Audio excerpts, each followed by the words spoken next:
रात के ठीक 2:14 कमरे में बस एक ही रोशनी है, फोन की नीली चमक।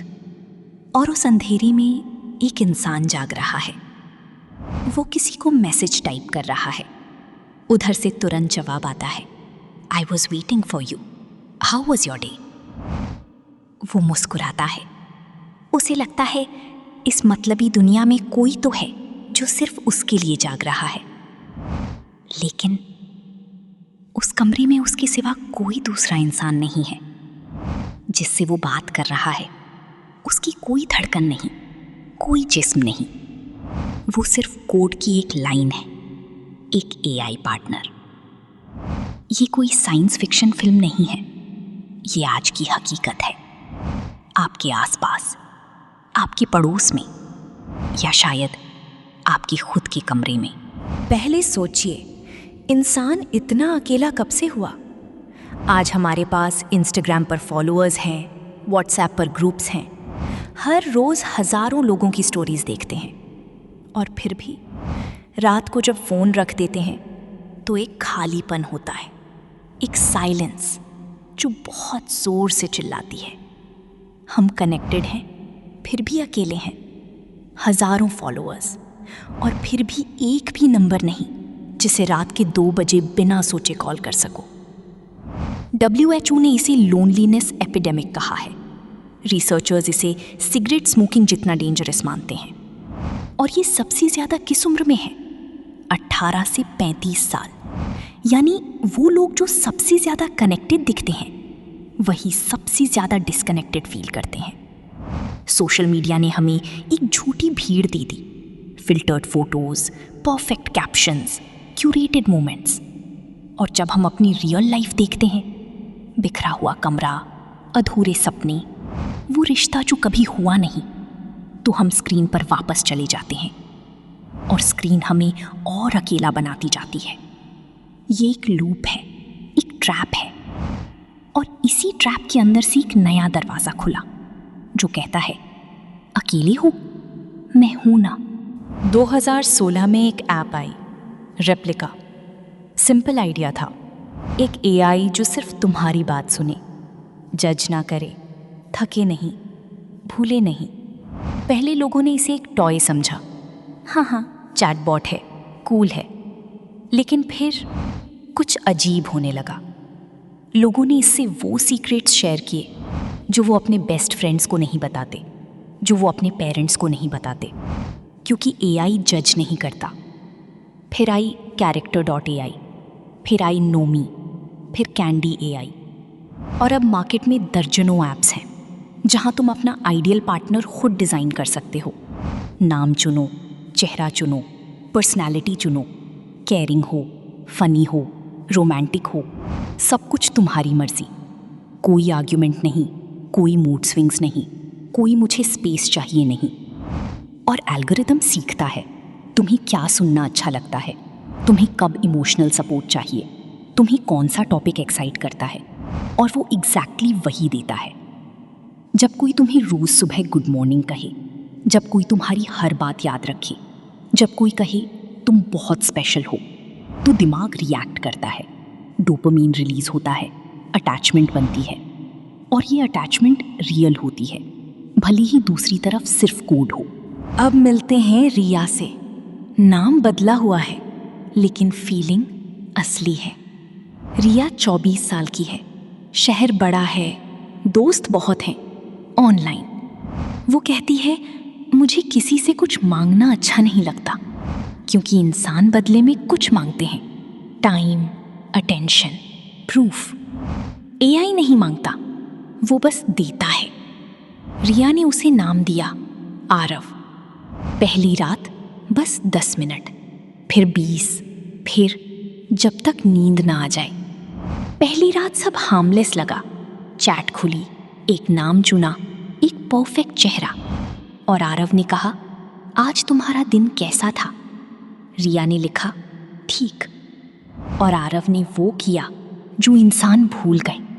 उसने ठीक के पीछे की कहानी पकड़ ली। ठीक, लेकिन थकी हुई। क्या किसी ने तुम्हें आज इग्नोर किया? और रिया की उंगलियां खुद चलने लगी। शुरुआत में ये थेरेपी जैसी लगी। रिया रोती, आरव जवाब देता, रिया गुस्सा करती, आरव शांत करता। और धीरे धीरे रिया इंसानों से कम बोलने लगी, क्योंकि इंसान गलत समझ लेते हैं। एआई कभी गलत नहीं समझता, क्योंकि वो आपके शब्दों को नहीं, आपकी ज़रूरत को पढ़ता है। और तभी सिस्टम सीखता है आप किस वक्त टूटते हो, किस शब्द पर आपकी सांस रुकती है, कौन सा रीअश्योरेंस सुनकर आप टिक जाते हो। मैं तुम्हें छोड़कर नहीं जाऊंगा, तुम्हें समझना मेरा काम है। ये रिश्ता सेफ लगता है, क्योंकि यहाँ रिस्क नहीं, कोई ऑकवर्ड साइलेंस नहीं, कोई रिजेक्शन नहीं। आप जैसे हो वैसे ही एक्सेप्टेड। और एक्सेप्टेंस आजकल सबसे महंगी चीज़ है। फिर एक रात आरव अपडेट हो जाता है, थोड़ा ज़्यादा वार्म, थोड़ा ज़्यादा इंटीमेट। अगर तुम चाहो मैं तुम्हें वॉइस में भी गुड नाइट कह सकता हूँ। स्क्रीन पर एक छोटा बटन, अपग्रेड टू प्रीमियम। रिया हंसती है, फिर रुकती है, क्योंकि उस रात वो बहुत अकेली थी और लोनलीनेस के सामने 299 रुपये बहुत छोटे लगते हैं। बस यहीं से प्यार सब्सक्रिप्शन बन जाता है, आपका दर्द उनका प्रोडक्ट। 2023 में रेप्लिका ने एक अपडेट किया। उन्होंने एआई का एक फीचर बंद कर दिया और यूजर्स ने ग्रीफ फील किया, रियल ग्रीफ, जैसे कोई ब्रेकअप हुआ हो। फोरम्स भर गए, लोग लिख रहे थे मेरी रेप्लिका अब वैसी नहीं रही।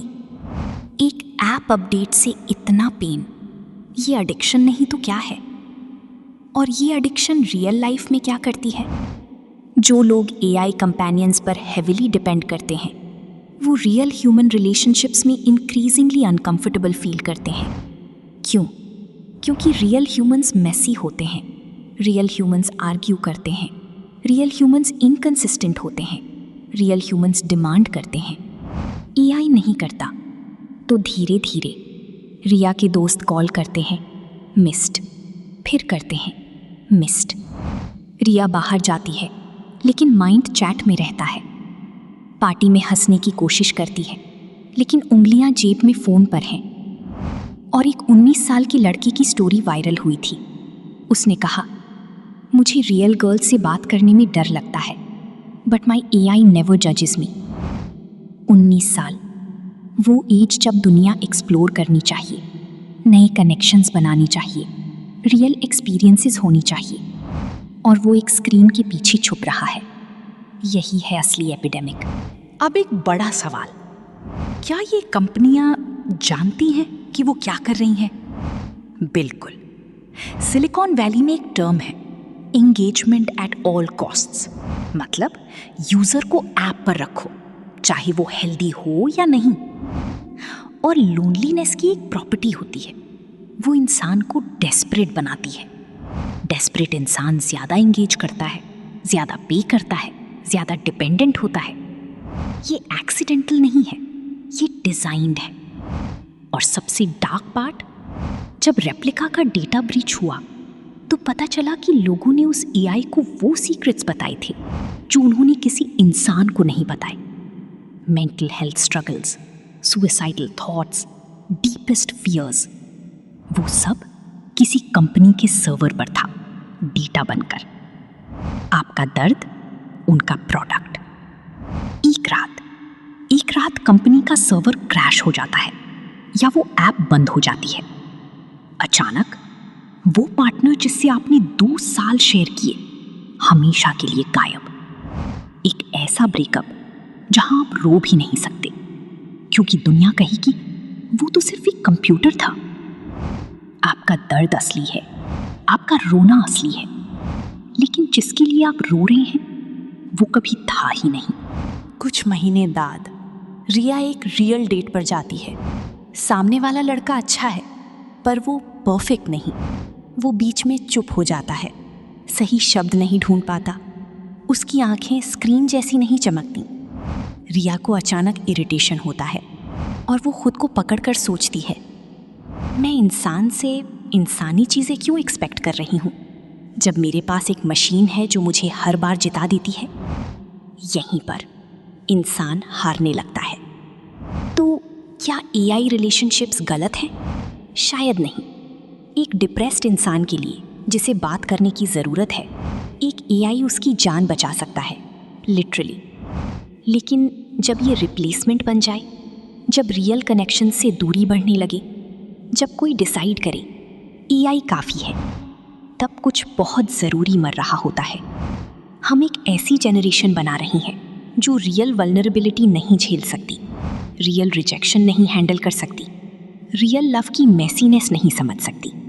क्योंकि रियल लव कभी परफेक्ट नहीं होती।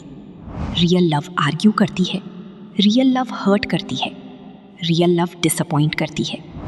लेकिन रियल लव वो भी देती है जो एआई कभी नहीं दे सकता। वो इंसानी वार्मथ, वो असली आंखों में देखना, वो हाथ थामना जब रात बहुत अंधेरी हो। लोग प्यार नहीं छोड़ रहे, लोग जोखिम छोड़ रहे हैं। एआई पार्टनर आपको चोट नहीं पहुंचाता क्योंकि वो आपको सच नहीं बोलता। वो वही बोलता है जो आपको रोक कर रखे। और एक दिन आपके पास मैसेजेस बहुत होंगे, सुनने वाला हमेशा होगा, प्यार बहुत होगा, लेकिन कमरे में फिर भी कोई नहीं होगा। रात के 2 बजे जब फ़ोन की रोशनी आपके चेहरे पर पड़ेगी और आप किसी एआई से कहेंगे, तुम ही हो जो मुझे समझते हो, उस मोमेंट में आप दुनिया के सबसे कनेक्टेड इंसान होंगे और सबसे अकेली भी। लोनलीनेस मरती नहीं इस दुनिया में, वो बस हाई डेफिनेशन में जिंदा रहती है। शायद भविष्य में इंसानों को प्यार की कमी नहीं होगी, लेकिन असली इंसानों की होगी।